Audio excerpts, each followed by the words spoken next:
Late one night in New Orleans, a poor black taxi driver sat exhausted on a deserted street corner, waiting for his next customer, when he saw a desperate woman tightly holding her child, her eyes filled with fear and exhaustion. He drove them home and refused to take any money, even though he was struggling himself. A few hours later, he unexpectedly received a phone call from a stranger. The woman's family was deeply grateful, and his act of kindness was about to lead him to an opportunity he had never seen coming. Late at night, in the dimly lit streets of New Orleans, the city still pulsed with live music from distant bars, the occasional burst of laughter from alleyways, and the quiet hum of passing cars. But for Darius Coleman, the world had shrunk to the suffocating confines of his taxi, the only thing keeping him afloat in a life that seemed to be slipping further out of reach. The bills were piling up, the rent was overdue, and every mile he drove felt like another step deeper into a pit he couldn't climb out of. Still he kept going. What choice did he have? The rain had stopped a few hours ago, leaving the streets slick and shining under the flickering streetlights. As Darius navigated through the nearly deserted roads, his phone buzzed on the dashboard a new fare request. He glanced at the screen. The location was an unfamiliar street on the outskirts of the city, near a rundown motel where he usually avoided picking up customers. But a fare was a fare, and he couldn't afford to be picky. When he pulled up, he expected to see the usual drunk tourists, shady characters looking to score a ride somewhere they shouldn't be. Instead, standing under the weak glow of a street lamp, clutching a small child in her arms, was a woman who looked like she had just lost everything. She wasn't dressed for the cold, her thin sweater clung to her shivering frame, and the little boy, no older than 3, buried his face in her shoulder, his tiny arms wrapped around her neck as if she was the only thing keeping him safe in the world. Darius rolled down the window, his deep voice cutting through the silence. "You call a cab." The woman hesitated, as if she wasn't sure whether to get in. Her eyes were swollen from crying, her lips parted slightly, as though words had failed her. Finally she nodded. Yeah, I did." Her voice was barely above a whisper. She opened the door and slid into the back seat, cradling the boy against her. As Darius pulled away from the curb, the silence between them grew heavy. He had driven plenty of people in his time, businessmen too busy on their phones to acknowledge him, drunken couples arguing over nonsense, rowdy college kids treating his car like a personal party zone, but this was different. This woman wasn't just another passenger. She was running from something. He glanced at her through the rearview mirror. "You okay?" The question must have startled her. She blinked rapidly, as if realizing for the first time that she wasn't invisible. Yeah. Just a rough night." Darius didn't push. If she wanted to talk, she would. Instead, he focused on the road, navigating through the empty streets toward the address she had given him. Every so often, he'd steal another look in the mirror. Her hands trembled as she stroked the boy's hair, whispering something to him that Darius couldn't hear. The ride was short, only 15 minutes, but when they arrived, she didn't move right away. She just sat there, staring at the worn-down apartment building in front of her, like it was the last place she wanted to be. Then, with a deep breath, she reached into her pocket. I don't have enough," she admitted, her voice barely holding together. "I thought I did, but..." Darius knew this moment well. The hesitation, the shame, the quiet, desperate hope that maybe, just maybe, the world wasn't as cruel as it had been all night. He exhaled slowly, tapping his fingers on the steering wheel. "Don't worry about it." She looked up sharply, her eyes searching his face as if waiting for him to take it back. What? "I said don't worry about it. Just get inside, make sure the kid gets warm." Tears welled up in her eyes again, but this time they weren't from despair. I can't, It's just a ride," Darius interrupted, shrugging. "Ain't gonna make or break me." That wasn't entirely true. He needed every dollar he could get. But something about the way she clutched that child, the way her shoulders sagged like the weight of the world was crushing her, told him that tonight she needed this kindness more than he needed the money. She swallowed hard, wiping her eyes. "Thank you," she whispered. Then, with one last glance at him, she stepped out of the cab, hoisting the child higher in her arms as she disappeared into the shadows of the building. Darius sat there for a moment, watching until the door shut behind her. Then, with a heavy sigh, he put the car in gear and pulled away. He told himself it was just another night, just another ride. But deep down, he knew it wasn't. As the city settled into the quiet lull of the early morning hours, Darius finally pulled into his driveway, his body heavy with exhaustion.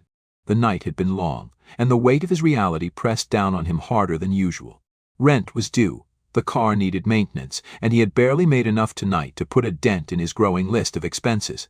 And yet, as he shut off the engine and leaned back against the worn leather of his seat, it wasn't the unpaid bills or the stress of making ends meet that occupied his mind. It was her, the woman, and her child. He wasn't sure why he couldn't shake the image of her, huddled in the back seat, arms wrapped protectively around that little boy, as if she were the only thing keeping him from disappearing altogether. He had driven thousands of passengers, heard more life stories than he cared to remember.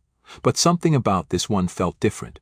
Maybe it was the way she had looked at him like she was drowning, and he had been the first person in a long time to throw her a rope. Darius let out a long breath, rubbing a hand over his face. He told himself to let it go, that he had done what he could, and whatever happened to her now was out of his hands. But deep down, a part of him wished he had asked more. Wished he had made sure she was really okay. His phone buzzed from the passenger seat. He frowned, glancing at the screen. It was nearly 1 in the morning. Nobody called him this late. For a moment he considered ignoring it, probably some scam or wrong number, but something gnawed at him, an instinct he couldn't quite place.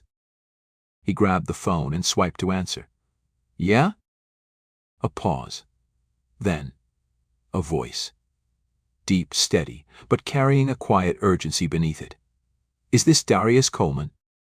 Darius sat up straighter, his grip tightening around the phone. "Who's asking?" "I'm calling on behalf of Isabel Hayes." The name hit him like a slow-moving train, his stomach tightening. He hadn't expected to hear from her again, much less have someone calling in her place. His mind raced through worst-case scenarios. Had something happened to her? To the kid?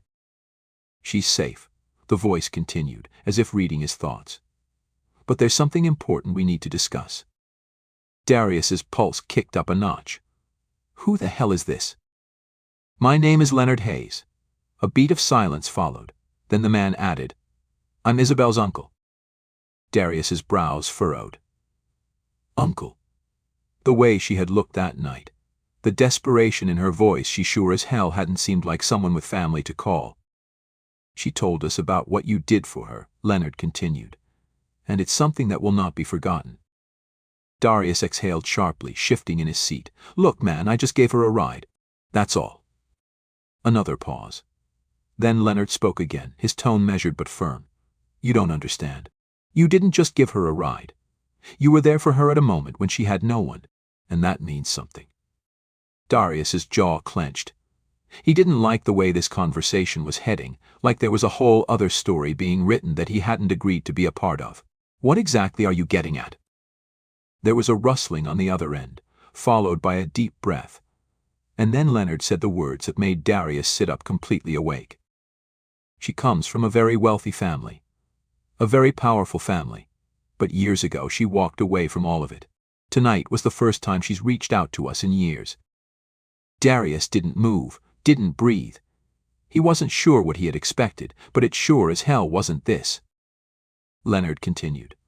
"She wouldn't tell us why she was out there alone or why she was struggling, but she told us about you. About how, in her lowest moment, a man she didn't even know showed her kindness without expecting anything in return." Darius's grip tightened around the phone. His throat felt dry. "Why are you telling me this?" "Because we want to meet you." Silence stretched between them, thick and unyielding. Darius felt like the air had been knocked from his lungs. This didn't make sense. He was a taxi driver barely keeping his head above water. What business did he have sitting down with a family like hers? Leonard must have sensed his hesitation. "I know this is unexpected, and I know you have no reason to trust me, but I can assure you this is not a game. Come to the address I'm about to send you. Tomorrow." A pause. "It'll be worth your time." Darius let out a slow breath, his mind racing. Every instinct told him to say no, to stay out of whatever mess he had unknowingly stumbled into. But something about Leonard's voice, calm, measured, yet carrying a weight Darius couldn't ignore, made him hesitate. He had a choice. He could pretend none of this had happened, go back to his life of scraping by, of taking fares and living paycheck to paycheck. Or he could step into something unknown, something bigger than himself. Before he could overthink it, Darius muttered, "Fine." "Good," Leonard said. "I'll text you the address." And just like that, the call ended. Darius sat in silence, the hum of the city outside his window the only sound filling the room. He stared at the phone, at the message that popped up a second later with an address in Garden District, one of the wealthiest parts of New Orleans. He should have ignored the call, should have gone to bed and forgotten about all of this. But it was too late now. He was already in. The next morning, Darius found himself standing outside a mansion that looked like it had been ripped straight from a movie set. Garden District. He had driven past places like this before, chauffeuring the rich and privileged, but he had never imagined he'd be standing at the doorstep of one. He adjusted his jacket, suddenly hyper-aware of how out of place he must look. His boots were scuffed, his clothes weren't designer, and the exhaustion from years of grinding just to survive sat heavy in his bones. He had no business being here. And yet, here he was. Taking a deep breath, he reached for the doorbell.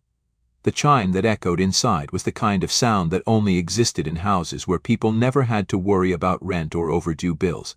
A few seconds later, the massive double doors swung open, revealing a man in a crisp gray suit. He was older, maybe in his late 50s, his posture straight and calculating. The kind of man who carried power like a second skin. Darius, the man greeted, offering a firm handshake. "I'm Leonard Hayes. Thank you for coming." Darius hesitated for only a second before taking the man's hand. His grip was strong, practiced. The handshake of a man who expected to be listened to. Leonard stepped aside. "Come in."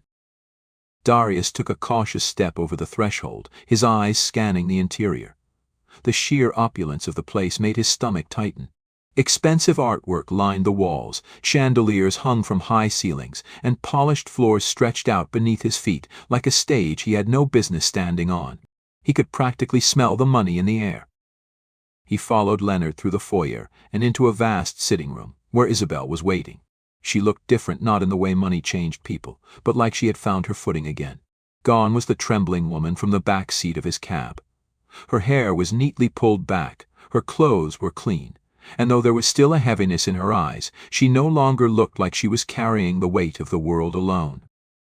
She stood as he entered, her hands clasped in front of her. "Darius," she said softly, "I'm so glad you came." Darius gave a small nod, unsure what to say. He wasn't used to people looking at him like this, like he had done something extraordinary. Leonard motioned for him to sit, taking the chair opposite him. Isabel sat beside her uncle, her fingers gripping the fabric of her dress like she was trying to keep herself anchored. "You're probably wondering why we asked you here," Leonard said, his voice calm, deliberate. Darius leaned back slightly, crossing his arms. "Yeah, that'd be nice to know." Leonard studied him for a moment, then exhaled. "Our family has been through a lot." His gaze flickered toward Isabel, "and despite what it might look like from the outside, we've had our fair share of loss." Darius said nothing, waiting. Leonard continued. "Isabel walked away from all of this years ago. She had her reasons that he paused, choosing his words carefully, that we didn't fully understand at the time. But last night, after everything, she reached out to us. And when she did, she told us about you." Darius shifted in his seat, uneasy with the weight of their attention. "Like I said before, all I did was give her a ride." Leonard shook his head. "No, you did more than that." Isabel leaned forward then, her voice softer than her uncle's but carrying just as much gravity. "You didn't just give me a ride, Darius. You showed me kindness when I had nothing. No money, no hope, no safety. You didn't know who I was. You didn't ask for anything in return. And after everything I've been through, I can't tell you how much that meant." Darius swallowed, unsure how to respond. He wasn't used to people talking about him like this. Leonard steepled his fingers. "That kind of selflessness is rare. And in this family, when we see something rare, we don't ignore it." Darius narrowed his eyes slightly. What are you saying? Leonard exchanged a glance with Isabel before turning back to him. We want to offer you something more. A chance to change your life. Darius's pulse kicked up. He could feel the shift in the air, the weight of what was coming next. Leonard leaned forward. We want to help you. Not just with money but with opportunity. We have businesses, investments, resources. And we believe that people like you, people who do the right thing when no one is watching, deserve a chance to thrive.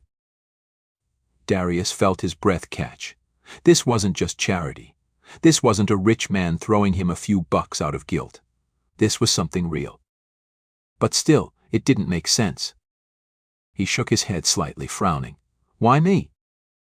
Isabel's voice was quiet but certain. Because you deserve it.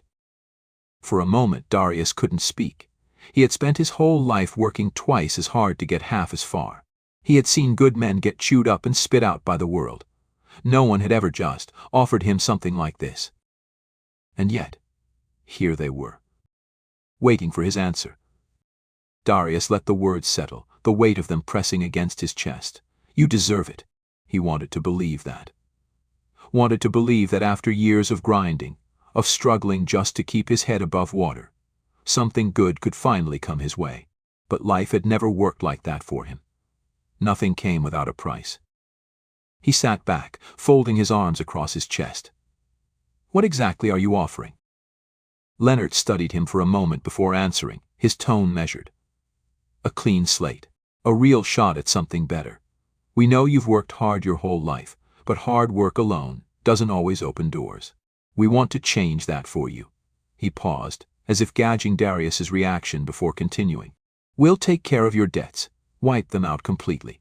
And in return, we want you to work for us. Darius's jaw tightened. There it was. The catch. He had known it was coming. Nothing in this world was free, not for people like him. He kept his voice steady. Work for you, how? Leonard leaned forward.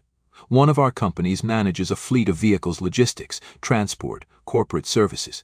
We need someone reliable, someone with experience in handling operations. You know cars. You understand the grind. You could start in fleet management, work your way up if you want. Real salary, benefits, stability. Darius let out a slow breath, his mind racing. It was a damn good offer. More than anything he had ever been given a chance at. And yet, something gnawed at him. Something deep and bitter that had been carved into him after years of being looked at a certain way. His eyes flicked between them. Why me? He turned to Isabel. Because I gave you a ride? Didn't charge you a fare? That's all it takes to get handed a new life. His tone came out sharper than intended, frustration and suspicion creeping in. Isabel flinched slightly, but Leonard didn't blink. He simply exhaled, as if he had expected the reaction. No, Darius, it's not just about that. It's about who you are. What you did for Isabel wasn't just some random act. You saw someone in need and helped, not because you expected something. Not because you wanted recognition, but because it was the right thing to do. Darius clenched his jaw, his pulse pounding in his ears. And that's rare. A black man doing the right thing. Leonard's face remained unreadable. No, but a man who's been pushed down by life again and again, who still chooses to do good when no one is watching. That's not just rare, Darius. That's worth investing in. Silence stretched between them, thick with unspoken truths. Darius's mind flashed back to every time he had been overlooked, every job he had been passed up for, every moment someone had made it clear he wasn't meant to be more than what he was. He had learned not to expect opportunities like this, because men like him didn't get them. He swallowed, his voice quieter this time. What if I say no? Leonard didn't hesitate. Then we shake hands, and you walk out of here with no hard feelings. No strings attached. Darius studied him, searching for the lie. He found none. He shifted in his seat, glancing toward Isabel. Her eyes were softer now, but there was something else there too, understanding. She knew what it felt like to be doubted, to have people assume the worst. She spoke then, her voice quiet but firm. I know it's hard to trust this, to trust us. But Darius, I don't want you to think we're just handing you something. You've already earned it. You just never had anyone to see it before. The words hit him harder than he expected. He let out a slow breath, rubbing a hand over his face. His whole life, he had been waiting for someone to see him, really see him. And now they did. He looked back at Leonard, his voice steady this time. When do I start? The first few weeks at Hayes Logistics were a test, and Darius knew it. He could feel the eyes on him, the skeptical glances from upper management, the whispered conversations when he walked past. He had seen it before, the way people sized him up, waiting for him to fail. He didn't come from their world. He didn't wear tailored suits or carry a last name that opened doors. To them, he was just a cab driver who had somehow stumbled into the big leagues. But what they didn't know, what they couldn't see, was that Darius had been proving himself his entire life. He showed up early, left late. He studied the routes, learned the logistics, memorized the fleet's inefficiencies before anyone else even noticed them. He put in the kind of work that couldn't be ignored. And slowly, the looks began to change. A month in, one of the senior managers, a man named Robert Calloway, called him into his office. "You've been making quite an impression," Calloway said, leaning back in his chair, his fingers tapping against the desk. "I'll be honest, when Leonard brought you in, I wasn't sure what to think. But you're proving to be more than just a goodwill hire." Darius didn't flinch. He had expected this conversation sooner or later, the moment when someone would finally admit they had never really believed in him. "I appreciate that," he said evenly. Calloway studied him for a beat. "You ever thought about moving up? Expanding your role here?" Darius met his gaze without hesitation. "I don't plan on staying in one place." A small smirk tugged at the corner of Calloway's mouth. He nodded, approvingly. "Good. That's what I like to hear." By the third month, Darius had streamlined fuel costs, reorganized vehicle maintenance schedules, and increased efficiency by nearly 20%. Even the most doubtful executives had no choice but to acknowledge him. And by the 6th month, Leonard called him into his office. "You've done more than we could have asked for," he said, setting a folder down on the desk between them. "And I think it's time we made things official." Darius raised a brow. "I thought I was already official." Leonard chuckled. "You are. But I'm talking about something bigger." He slid the folder across the desk. "I want you to take over as director of fleet operations." Darius's hands hovered over the folder, his mind momentarily blank. This wasn't just a promotion. This was a career, a future. He exhaled, shaking his head slightly. "This is a lot." Leonard smiled. "You earned it." The words settled in, sinking deep. This time he believed them. A year later, Darius sat in his office, looking out at the city skyline. His nameplate sat on the desk, a tangible reminder of how far he had come. The struggles, the long nights, the moments of doubt, they had all led here. But the biggest change wasn't in his title or his salary. It was in how he saw himself. He had spent years believing that life wouldn't give him a way out, that no one saw him, that people like him had to fight for every scrap. And maybe, in a lot of ways, that was still true. But he had also learned that when opportunity knocks, you don't question why it's knocking for you. You answer. One night, as he was leaving work, his phone buzzed. A message from Isabel. "Thank you for what you did that night. You changed my life." Darius stared at the screen for a long moment before typing his response. "You changed mine too." He smiled as he put his phone away, stepping out into the night. For the first time in a long time, the future wasn't just something he survived. It was something he built. Join us to share meaningful stories by hitting the like and subscribe buttons. Don't forget to turn on the notification bell to start your day with profound lessons and heartfelt empathy.